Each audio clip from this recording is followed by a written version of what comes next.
Recording in progress. So we'll go to chapter 36, the benefits and cost of economic growth. So when I think about economic growth, we're talking about an increase in a country's GDP over a period of time. That's what economic growth is. So that takes us further down to the benefits of economic growth. So the first benefit about economic growth is a rise in living standards. So when I talk about living standard, we're talking about the affordability of people, how their spending has improved over time. So as soon as income increases, because it starts with GDP, as soon as GDP increases, it means income is increasing. So an increase in a country's GDP will definitely increase the income. And if income is increasing, people can now afford those things that they cannot afford previously. So a rise in living standards, economic growth means real GDP is rising in the economy. So if the population grows at a slower rate, then real GDP per capita will increase. So if an economy is growing ahead of the population, it means the real GDP per capita will definitely increase. And if the real GDP per capita increases, it simply means each individual within the economy has more income than it previously has. So that is the point about living standard. So the living standard is improving because income level has increased based on the fact that the GDP is rising ahead in a rate more than the population. I think living standard is clear. That's the first advantage about economic growth. The second one is a rise in income itself. Because the economy is growing, GDP of that economy or income is expected to rise. Why? Because employment within the economy would have increased. And if employment is increasing, it means the level of income would have increased. So here I wrote, a rise in income, economic growth is likely to improve the level of income in any given economy as employment is likely to increase. So if employment is increasing, people tend to have more in terms of income than they used to have. And that improves their aspect of well-being. So now they can afford basic needs, they can afford even more than the basic. So as soon as they're able to do that, it impacts on their life expectancy. Because now they feel happier than how they used to feel, because they can afford the basic. And that is as a result of economic growth. Do you understand the second point here? The first one is about economic growth, which leads to a rise in living standard. The second one is a rise in income. And if income is increasing, it simply have impact in the life expectancy because people become more happier. Do you get the second point? The third one is that economic growth will bring about a rise in the standard of education.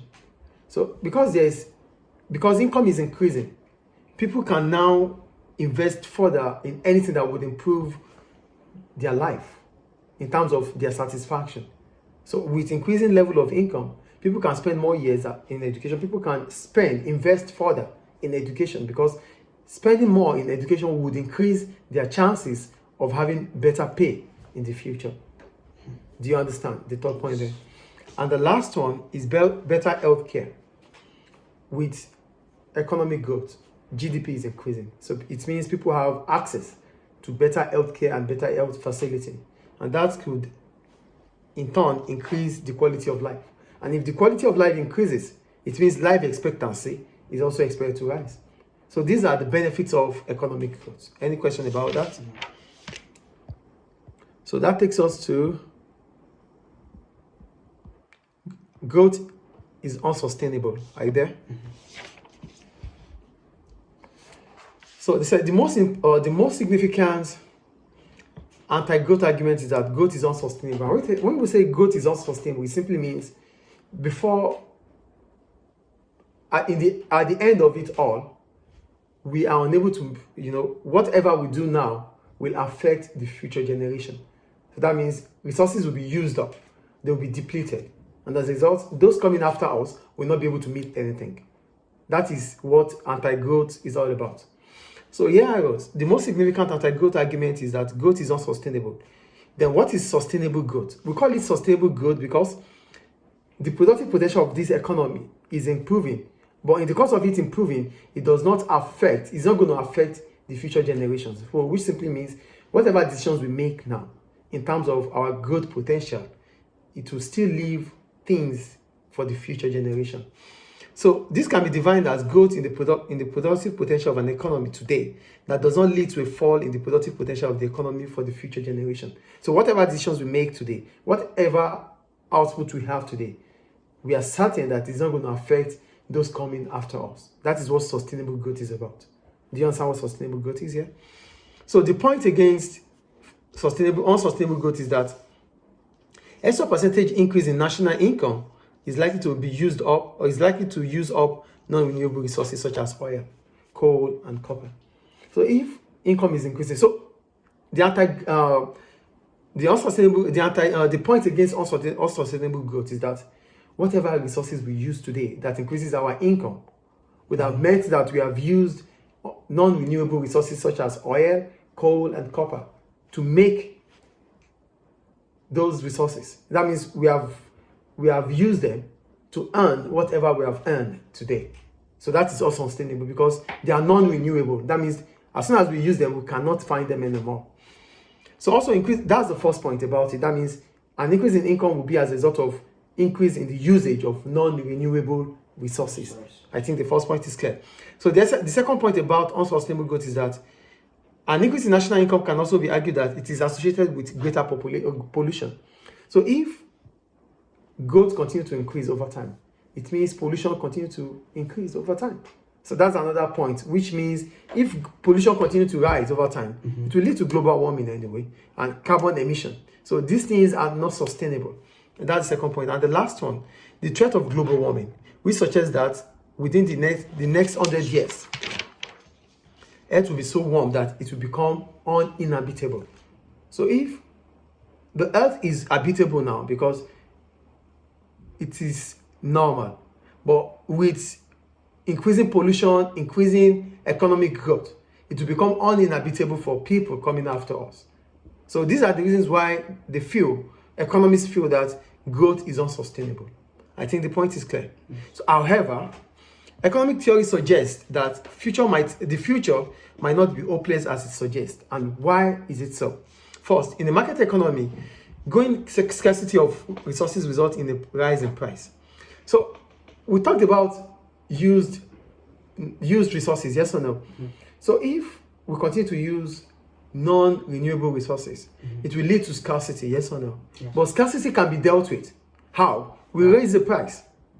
So raising the price of scarce resources. So what will happen when the price of scarce resources increases? First, demand and therefore consumption will fall. Yes. So this allows conservation. So because we understand that there's scarcity, the price mechanism will raise the price. By raising the price, it reduces consumption. And if consumption reduces, it allows the price mechanism to conserve resources. That means there will be sustainable growth. That is the point we're talking about here. Do you get it? So that's the first. And the second, it becomes profitable to explore for new supplies of resources. So if we think there's scarce resources here, resources are becoming expensive in some area, we seek for suppliers. No, we seek for suppliers that have it in abundance. Some countries have used up their own resources. That is why they are expensive. Other countries might still have. Some countries might just discover new resources. So we seek cheap supplies.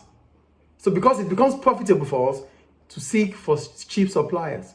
So that's another point when it comes to supporting sustainable growth. And the last one, producers and consumers can switch to substitutes, which you just said now.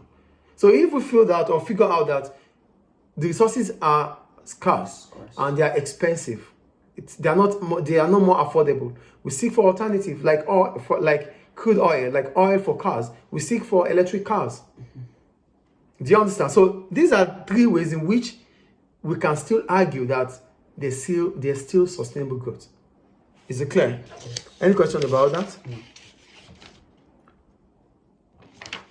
So that ends. Okay. However, also the market mechanism and government are frequently okay. So I